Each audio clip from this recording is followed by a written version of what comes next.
Victoria introduced her stepsister with a smile sharp enough to cut glass. "This is Shelby, just a nurse." The whole country club laughed, including Shelby's own father. But nobody in that room knew the truth. 3 years earlier, Shelby had crawled into a crushed car on a rainy highway and kept a dying man alive for 47 minutes. And that man was sitting at the head table, the groom's father, Richard Harrington.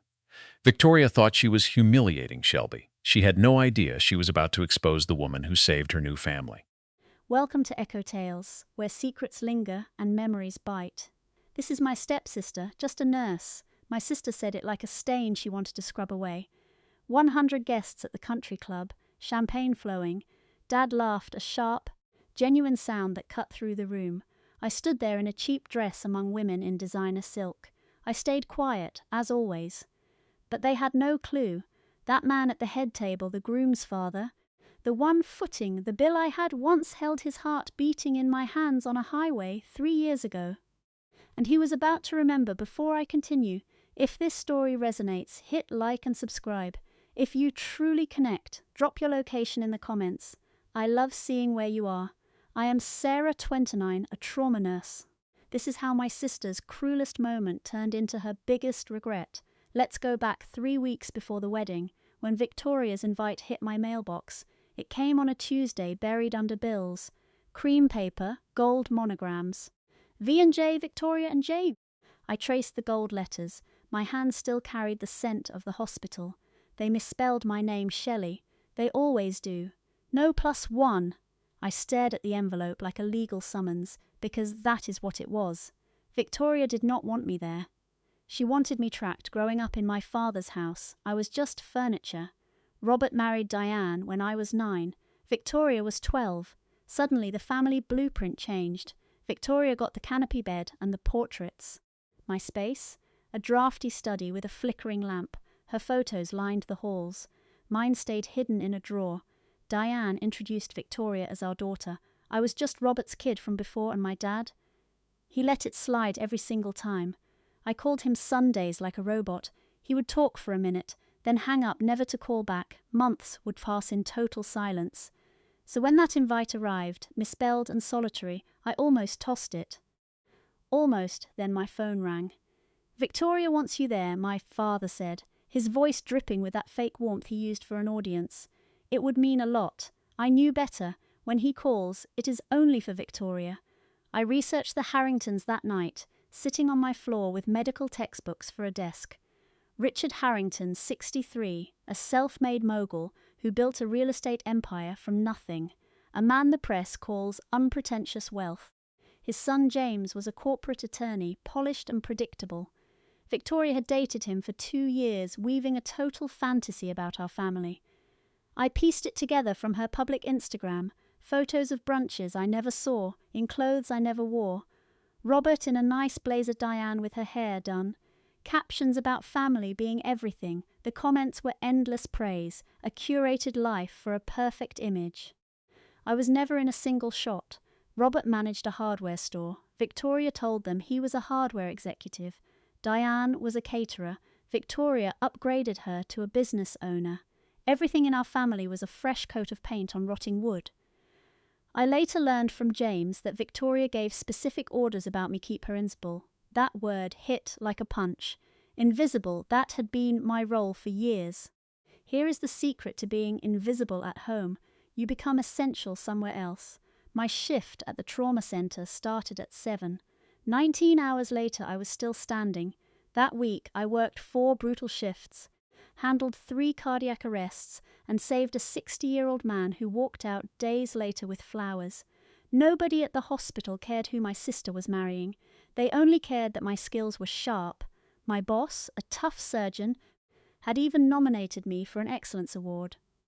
I won. The plaque stayed in my locker. I never told my family. Once, I mentioned the nomination to Victoria, and she just laughed. "Do they give real awards to nurses?" Diane giggled.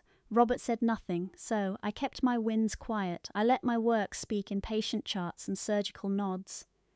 The biggest moment of my career happened 3 years back after a massive highway pileup during a storm. Vehicles were everywhere. I was driving home exhausted when I found the wreckage. The next 47 minutes changed everything. But let me get back to the wedding. The branch was at the Harrington estate, a massive stone colonial with perfectly trimmed hedges. I parked my modest car between a Porsche and a Mercedes, sitting there for a moment to breathe. The house smelled of money and peonies.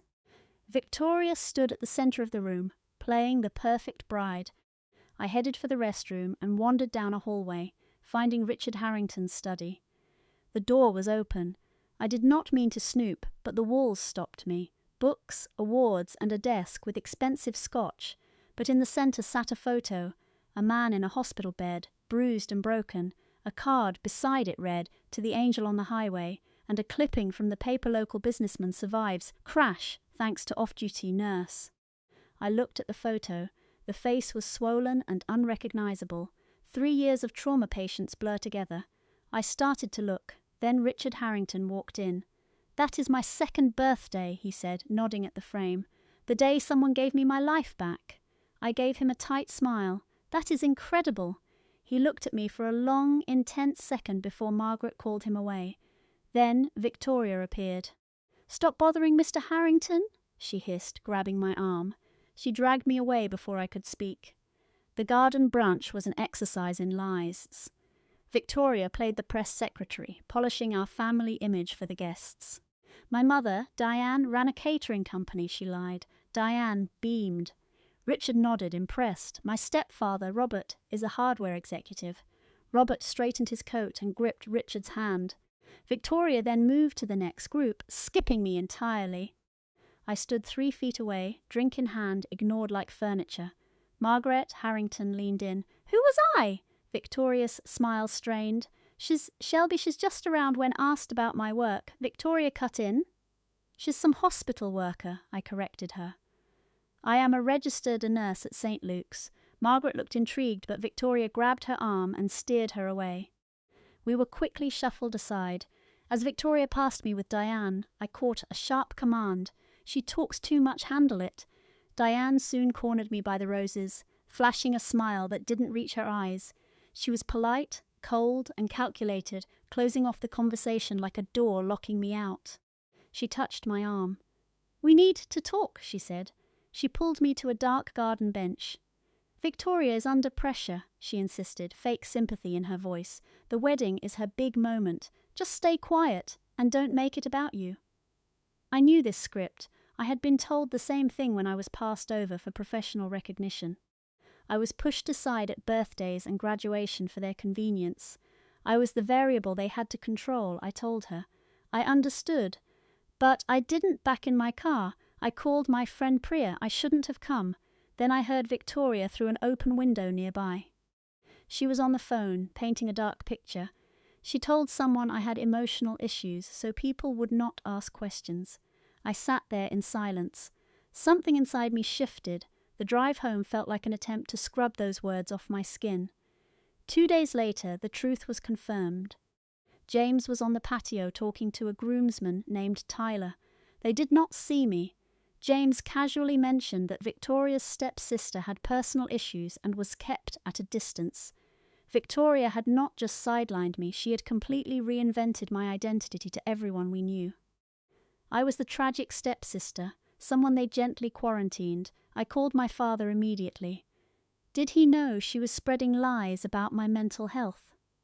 He sighed, the classic sound of being caught, and told me not to make a scene. He was wearing the clothes she picked, repeating the scripts she wrote. I finally realized he had not just watched me be erased. He had helped her do it. The rehearsal dinner was a display of excess, crystal, expensive flowers, and endless luxury. I wore a simple navy dress from Target, and my mother's small pearl studs. That was all I had left of her. I found my name tag at the kitchen entrance, tucked away with the babysitter. Victoria was thorough. Guests in designer clothes flowed around me like water. Diane scanned me for 3 seconds, leaned into Victoria, and they both looked away. I saw Victoria whisper 2 words. "She is fine," meaning I was plain enough to be ignored. I sat through the meal, costing more than I made in 3 days. Victoria took the stage, rented microphone in hand.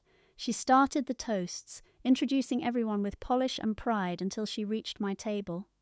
She paused. The silence was scripted perfectly. "This is my stepsister, Shelby," she said with a dismissive smile.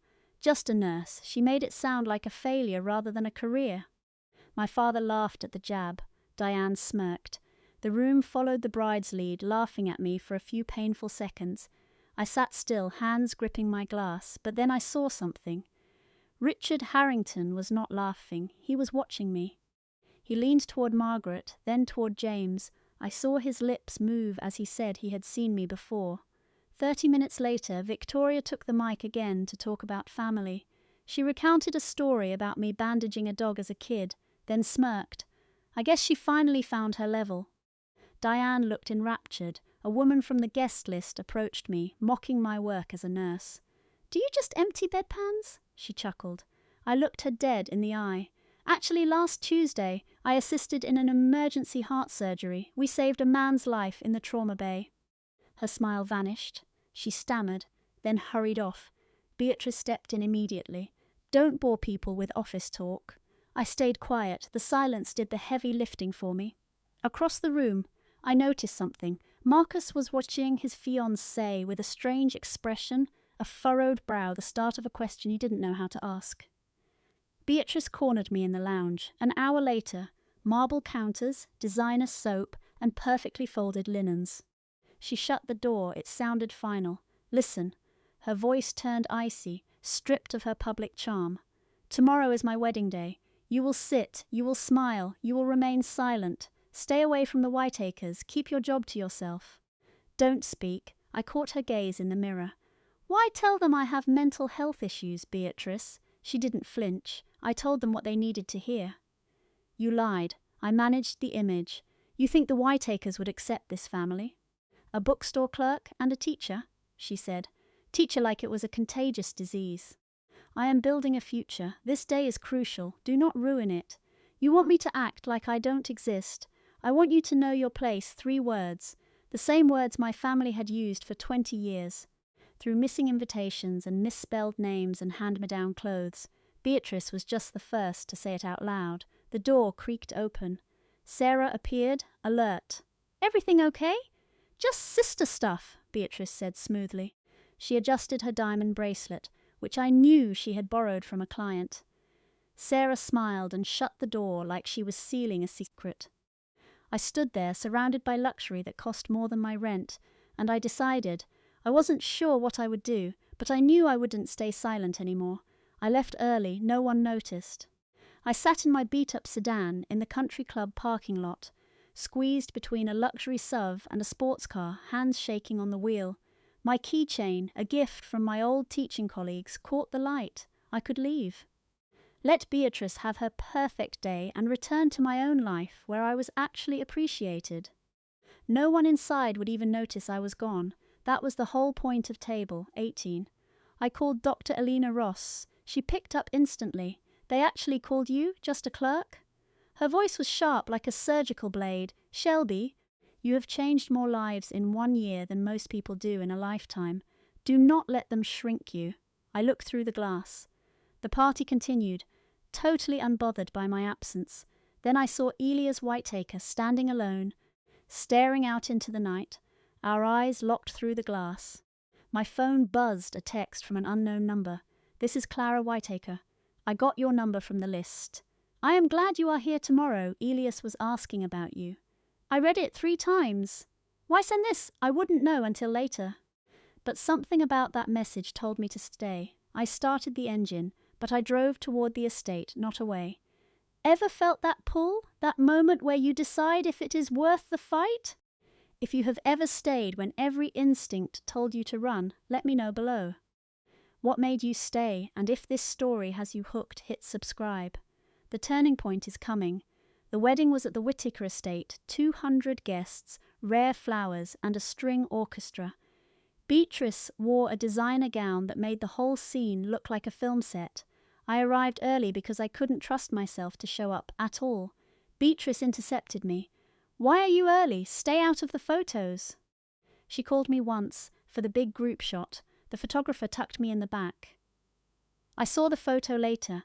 I was cropped out of every version she posted at the reception. I found my seat. Table 22, way in the back. My tablecloth was wrinkled, and the centerpiece looked neglected. I was pushed into the shadows, but then Elias Whittaker appeared. He worked through the room, shaking hands, until he reached my table. He didn't shake my hand.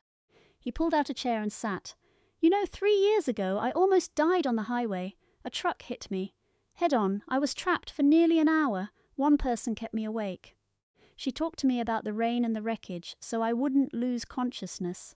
The medic said without her, I wouldn't be at this wedding today. My heart hammered 3 years.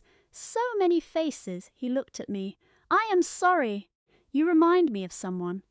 Someone called his name, and he stood, squeezed my shoulder, and left. Beatrice gave a speech that was a total performance. She stood in the center of the dance floor, thanking everyone who made her feel important. Sarah, my rock. Robert, my hero. The father I always wanted. She thanked the bridesmaids, her boss, the groomsmen, the Whittakers. The family she had always wanted. She thanked the florist, the caterer, the venue staff by their full names. She did not say my name, not once. 200 people clapped. Robert looked proud. No one noticed the omission because no one expected me to be there. I sat at my sad little table with empty chairs and listened to my sister thank everyone in her orbit but me. Marcus leaned toward Beatrice afterward. You didn't mention Shelby. Beatrice touched his cheek. She prefers it that way. Trust me, I went to the restroom, locked the door, and looked at my reflection. My eyes were dry. My face was still. Mom would have said my name first. The door opened. Clara Whittaker walked in. She saw me. I noticed you weren't mentioned, she said softly. Are you okay? I am used to it. Clara held my gaze. No one should be used to that. I found my father on the patio, drinking expensive scotch with someone else's money. Dad. He turned. There was a flash of discomfort. You didn't say my name in front of everyone, Robert exhaled. Shelby, don't do this. It is Beatrice's day. When is it mine, Dad? You are being dramatic. That is exactly what Beatrice says about. He stopped. About what? That I am unstable? That I have issues? You told them that too, didn't you? He looked away, focusing on anything but me. That was his answer. It was always his answer. The silence, the retreat into a place where he didn't have to account for the daughter he had pushed away 20 years ago. I am done, I said. He flinched. Not with the wedding done, waiting for you to see me. I walked back inside. He didn't follow. He just stayed there, drinking his borrowed scotch, and let me walk away. The real pain wasn't my sister erasing me. It was watching my father help her. I slipped into the ballroom and froze. Arthur Sterling stood at the bar, phone in hand, staring at a grainy news clipping. He looked up, saw me, and walked over. He stopped inches away, his phone screen still lit. I recognized the headline. Local executive survives horrific highway crash. The same story he kept framed in his office. Excuse me, he said. His voice was fragile like glass. Can I ask you something? Where did you work 3 years ago? I told him. Mercy, General Lear. It wasn't a question. Were you on the highway that night? November 14th. There it was, the date, the road, the trauma that lived in my shoulders for 3 years, the way I still flinch at screeching tires. I nodded. My voice cracked. Arthur stood perfectly still, his eyes filled with tears, slow and steady. It is you, he whispered. Arthur, You held my head for 47 minutes in the rain. You talked so I wouldn't fade away. You told me about your mother's pearl earrings so I'd stay focused while I couldn't feel my legs. My hand went to my ear. My mother's pearl stud, the one I wore that night, the one I described to a bleeding stranger to keep him anchored while help was miles off. Arthur looked at the earring. His jaw tightened. It is you. Then Victoria's voice cut through the air. Attention, everyone. Time for the father-daughter dance. Arthur had to leave, but he gripped my hand. Don't go. I have something to say for 3 years. He'd looked for me, while I sat at table 18 in his son's family wedding. The songs started. Victoria and Robert swayed under fairy lights. The room sighed on cue. Victoria smiled for the cameras. It was a perfect image, always a perfect image with Victoria. I watched Arthur vanish through a side door. He was gone 12 minutes. I counted. What I found out later was this. He walked to the garden, Called the hospital and reached the air. Dr. Ellen Marsh answered. I need records for a trauma nurse, Shelby, he said. She worked the multi-vehicle crash 3 years ago. The patient was Arthur Sterling. There was a pause. Then Ellen spoke. Shelby was the lead nurse. She stabilized you for nearly an hour before EMS arrived. She even earned a formal hospital commendation. She saved your life, sir. Can you email that letter? I can send it now. 3 minutes later, Arthur's phone buzzed. The email from the nursing chief arrived with the official commendation attached. It was precise and clinical. Shelby, a registered nurse, showed extraordinary poise under pressure, performing manual stabilization in severe weather. Arthur read it twice, closed the email, and called his wife. I need the mic after the toasts, he said. I have an announcement. What kind? The kind this family needs. I returned to table. 18, the floor was packed. Victoria was glowing, spinning with groomsmen, the room orbiting her. A photographer captured every move. I sat alone with a wilted centerpiece and my reflection in a butter knife. My pearl earrings glimmered in the dark.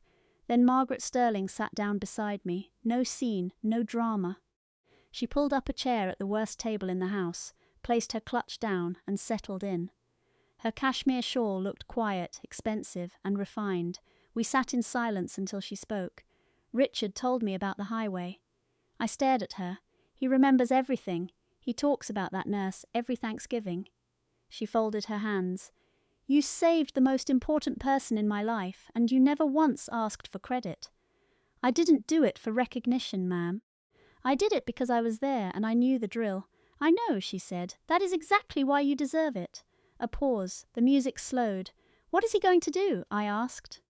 Margaret looked at me with a rare warmth, something like motherly protection. What he should have done years ago, she said, covering my hand with hers. I let her, for the first time someone sat with me because they wanted to. Margaret Sterling, a woman who had everything, chose my table. Respect isn't about the seating chart. It is about who chooses to sit with you. The next part of this story still gives me chills. If you want to hear what Arthur said to that crowd, make sure you are subscribed. The toasts finished, the band went quiet, and the host stepped up. Ladies and gentlemen, the father of the groom has a few words. Applause filled the room, 200 heads turned. Arthur stepped into the spotlight, looking like a man who waited 3 years for this moment. Victoria beamed. She leaned into her husband, ready for the patriarch to praise her. Arthur didn't smile. Most of you know, he began, his voice booming, that 3 years ago I was in a horrific crash. An 18-wheeler crushed my car. My legs were pinned. The steering column was against my chest. The room went dead silent. Even the servers stopped for 47 minutes before any rescue crew arrived. One person kept me breathing. A woman, she crawled into the wreckage, held my neck still so my spine wouldn't snap, and talked to me through the darkest hour of my life. He paused, scanning the crowd. Victoria's smile stiffened. She didn't know where this was going. I never found her, Arthur continued. The hospital kept her name private. I hired people. I built a foundation. For 3 years I called her the angel on the highway. He breathed out. Tonight I found her. Arthur turned toward table 18. The woman who saved my life, he said, is sitting right there. 200 pairs of eyes landed on me. The girl in the navy dress at the lonely table. Her name is Shelby. Silence. Deep, heavy silence. You could hear ice clinking in glasses. Arthur's voice remained steady. 20 minutes ago, the woman next to me on stage called Shelby, just a nurse. He turned to Victoria, her face drained of colour. Let me tell you what just a nurse means, Arthur said, his voice dropping low. It means kneeling in broken glass, in the rain, at midnight. It means holding a stranger's head for 47 minutes to prevent paralysis. It means talking about mother's pearls, the very ones she is wearing right now, to keep a dying man conscious. He held up his phone with the official hospital letter. This is a formal commendation from the chief of surgery. It proves Shelby was solely responsible for keeping me alive. Someone at a side table started clapping. Then another. A wave of applause rose, sweeping forward until everyone in the tent was on their feet. Clara stood frozen on the dais. Arthur dropped his glass, staring at me with raw shock. like he was seeing a stranger he should have known. Julian turned to Clara, his voice cut through the silence. "You told me she was unstable." "You lied." The applause died instantly. Every eye locked on Clara. Julian took a step toward her. "Did you tell the Harts that Maya was mentally unfit?" Clara's fingers flew to her necklace. That nervous twitch from our childhood, the one she only used when a lie was about to unravel. "Julian, not now. Answer me." The reception tent felt like a courtroom, 200 witnesses, no objections. Clara tried to smile, but it looked twisted, the hollow reflex of a socialite who lived for the stage. "I just wanted this night to end." Evelyn Hart rose from table 18. Her tone was cold, sharp, and lethal simple. "You lied to our family about the woman who saved my husband's life. You faked a medical diagnosis just to hide her in the back." Arthur shifted. "Let us not overreact." Richard cut him off, his voice dead flat. "Arthur, with respect, your daughter fabricated a story about your other daughter to manipulate my family. That is not an overreaction. That is a character flaw." Clara's eyes welled up. Tears spilled out, practiced and instant. Diane reached out, but Clara swatted her hand away, her voice spiraling into a jagged mess. "This is her fault," she hissed, pointing at me. "She should have stayed invisible." A gasp rippled through the room. 200 people heard it. The waitstaff, Julian, the Harts, my own father. She should have stayed invisible. No one prompted that. No one scripted it, which made it the only honest thing Clara had said all night. Richard grabbed the microphone. The room still buzzed with her outburst, but he stood steady, a man who had weathered much worse than a ruined wedding. "I never planned to do this," he admitted. His voice was gravelly thick with held-back emotion. But the timing felt right. He stood taller, scanning the room. 3 years ago, after the crash, I founded the Hart First Responder Grant. $200,000 every year for nurses and EMTs who show real grit in the field. Whispers surged through the tent. "I have spent 3 years hunting for the right person for this award. I scoured the country and read dozens of resumes." He shook his head. "She was sitting right here at table 18, in a $40 dress." He walked off the stage. The spotlight tracked him. The same light that had been highlighting Clara's $10,000 designer gown was now trailing a 60-year-old man toward the back of the room. He stopped at my table, offering a hand. "Maya Vance, I am honored to name you our first scholarship recipient. It covers your advanced nursing certifications and any training you need to keep saving lives." I stood. My legs were shaky, but my vision was clear. I took his hand. 200 people rose with me. A standing ovation that echoed through the tent. Richard leaned in, whispering just for me, "Thank you for saving my life." Behind us, Clara stood on stage, forgotten, under a spotlight that no longer belonged to her. Her party, her guests, yet the only story anyone would remember was the one she tried to bury. I did not save him for the fame. I did it for the job. But I cannot lie, it feels good to finally be seen. Julian grabbed Clara's arm and led her toward the terrace doors. He did not pull, he did not shout, but his grip was firm. And Clara followed because she had no script for a man she could not control. Through the glass we watched them. Clara crossed her arms. Julian ran his hands through his hair, pacing. The body language of a man recalibrating his entire life. Snippets of their argument drifted through the door. "You told my parents she was unstable?" Julian snapped. "You had me believing my own wife's sister was someone to pity. What else are you lying about?" "Everything I did was for us, Julian. For our image. Our image.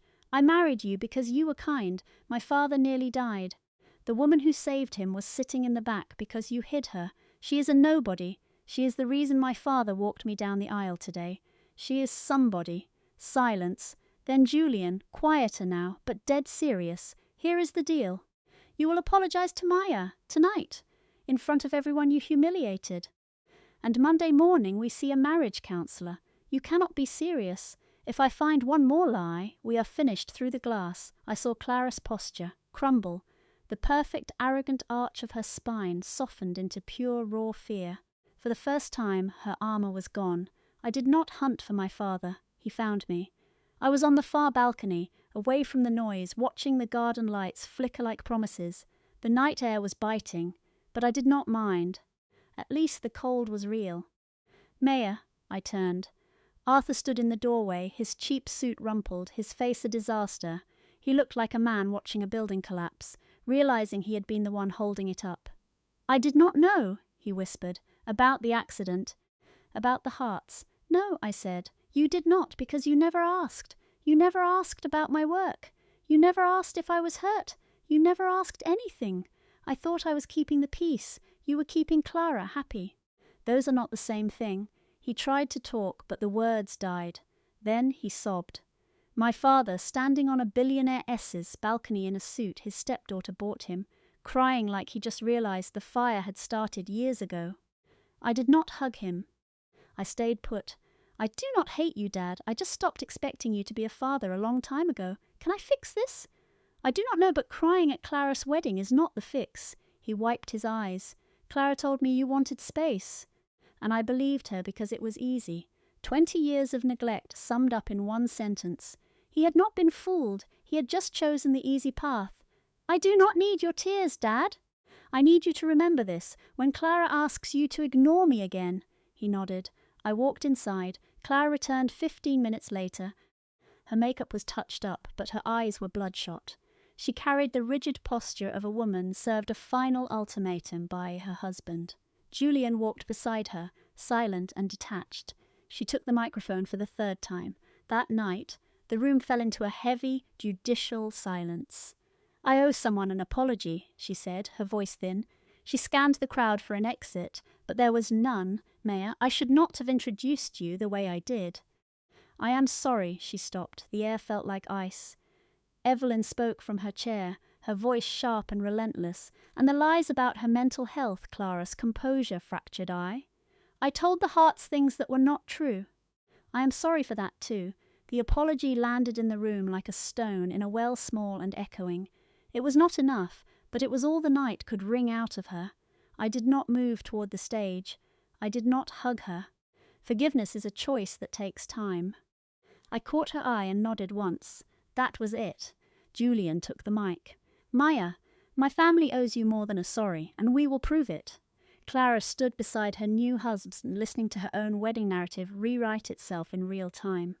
For the first time, she had zero control. She apologized, using the very microphone she intended to use to destroy me.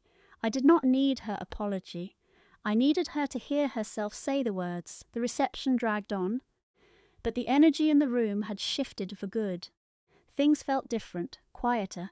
People spoke in hushed tones, laughter barely lingering. Richard found me in the garden, tucked away on a stone bench near the magnolia tree. The wedding chairs were gone. The runner vanished. Just grass and lanterns left. He sat close, pulling a worn, cracked leather wallet from his jacket. He carefully unfolded a creased, yellowed piece of paper, my medical records. The top line clearly read, "Lead nurses Itna." He told me he'd carried my name in that wallet for 3 years. He didn't know my voice or face, but he knew my name meant he was alive. The paper was thin and soft now, the ink fading. He hadn't just saved it, he'd lived with it. When that woman called me just a nurse, he almost exploded.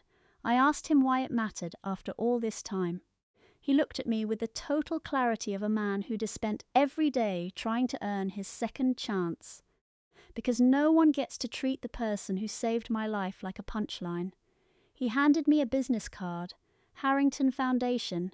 He told me the scholarship was real and to call on Monday. If I ever needed anything at all, he was there. I took the card, clutching that worn paper, letting 3 years of silence finally hold weight. Monday morning, 9 o'clock sharp, the foundation called. Claire from the grants office walked me through the grant. $200,000 for advanced trauma nursing at Johns Hopkins, plus travel and certification costs. The paperwork took 2 weeks. My name spelled right. This time was listed as the first recipient on their site. I signed everything in my kitchen, wearing scrubs before a 12-hour shift. Meanwhile, Victoria and James started marriage counselling. Robert actually started answering his phone, telling me the Harringtons put a freeze on their house purchase until 6 months of counselling were finished. Victoria's circle shrank fast. People who actually mattered stopped taking her calls. Her Instagram photos went from hundreds of likes to almost nothing. The comments turned silent. Then I got a letter from Robert, a real handwritten letter on yellow legal pad paper. It was messy, unfamiliar. He wrote about regret, about the things he never said at my graduation or pinning ceremony. About every dinner where he let others dictate who I was. He was sorry. I folded the note and tucked it away. I didn't reply. Some apologies need time to see if they're seeds or just noise.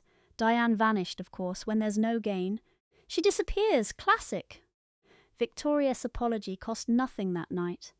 The real price came later when her audience stopped watching. Back at the hospital Monday, the trauma unit didn't care about champagne or weddings. A worker came in with rebar through his arm. A teen overdosed in the bay. We shocked a grandmother back to life in room 4. Dr. Ellen Marsh caught me in the hallway later, leaning against the wall, glasses perched in her hair. She told me Richard Harrington had called the hospital again. He wanted to thank the staff, but specifically mentioned me. She paused, looking at me, and said, "I was a hero. I just told her I'm a nurse. That's enough." Ellen offered a rare, genuine smile. "I didn't tell my co-workers the story or post about it. I never post about awards or saves. My work stays where it matters, in the charts, in the outcomes, in the people who walk out the doors alive. But inside, something had changed. I touched my mother's pearls in the mirror before my shift. They used to feel like loss. Now they were a thread connecting every version of me, the girl who lost her mom, the teen lost in a new family, the woman holding a stranger's life in the rain. I never schemed for this. I just lived my life and did my job. The revenge wasn't Richard's speech. It was 20 years of becoming someone. Victoria could never diminish, no matter how hard she tried. True strength is quiet. It's those 47 minutes in the rain when nobody is watching. If you were sitting at a table in your own family where they treat your life like it's nothing, hear this. You aren't their opinion. You aren't the worst seat in the room. You re what you do when the lights go out. Last week, I got a heavy cream-coloured envelope from Richard. A Thanksgiving invite, he wrote. Our table seats 12, and there's a chair with your name spelled correctly. It was the first time in ages I wasn't an afterthought. I pinned the card to my fridge with a stethoscope magnet right next to my mom's photo. She laughing there, pearls catching the light. I don't know what comes with my father, or if Victoria will change, or if Diane will ever call. But I am done waiting. This morning I clipped my badge on S. Itna Arden, B.S. I put on my Mother S. pearls and drove to the hospital. The charge nurse had 3 charts waiting before I could even pour my coffee. My mom used to say, helping others brings the right people to you. She was right. I am, Shelby Itna, a nurse. And that is the most powerful thing I've ever been. If you made it this far, this story touched you.